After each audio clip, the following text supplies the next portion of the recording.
Renversement militaire en Côte d'Ivoire, voici le nouvel homme fort du pays. Bonsoir et bienvenue à tous. Côte d'Ivoire, le président Alassane Ouattara a fait fort. Alassane Ouattara ou le leadership éclairé d'un visionnaire. Le président de la République Alassane Ouattara a accompli un travail remarquable depuis son arrivée au pouvoir. Son leadership visionnaire et sa détermination ont permis de propulser la Côte d'Ivoire vers de nombreux horizons de développement économique et social.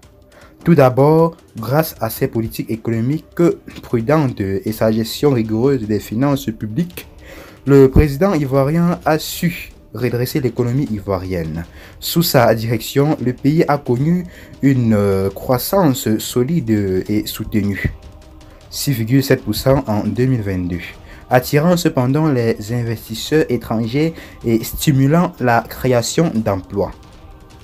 Les infrastructures ont été modernisées, les secteurs clés tels que l'agriculture et l'industrie ont été dynamisés et le taux de pauvreté a considérablement augmenté.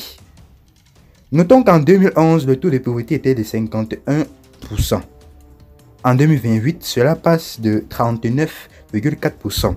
Et en 2022, notons que le taux est passé de 35%. Là, nous voyons que le président Alassane Dramane Ouattara travaille vraiment et considérablement. La Côte d'Ivoire est aujourd'hui un modèle de prospérité et de stabilité économique en Afrique. En outre, le président Ouattara a également joué un rôle essentiel dans la promotion de la réconciliation nationale et de la paix en Côte d'Ivoire.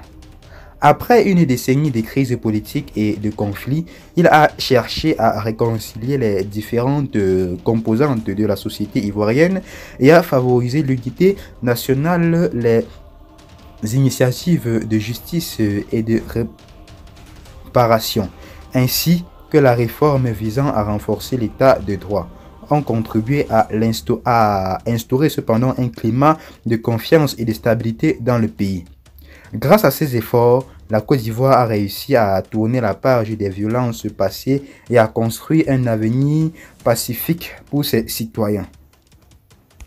Mes chers amis, cependant, nous voyons vraiment qu'à travers ces analyses, en vue de tout ce qui précède, nous voyons qu'Alassane Dramane Ouattara aurait cependant œuvré vivement pour la Côte d'Ivoire. Suite à cela, l'on note son rival Guillaume Soro qui reste toujours cependant très fâché de son ancien allié Alassane Dramane Ouattara et fait également comprendre qu'il mettrait tout en œuvre, tout ce qui est dans son pouvoir pour prendre le pouvoir en Côte d'Ivoire.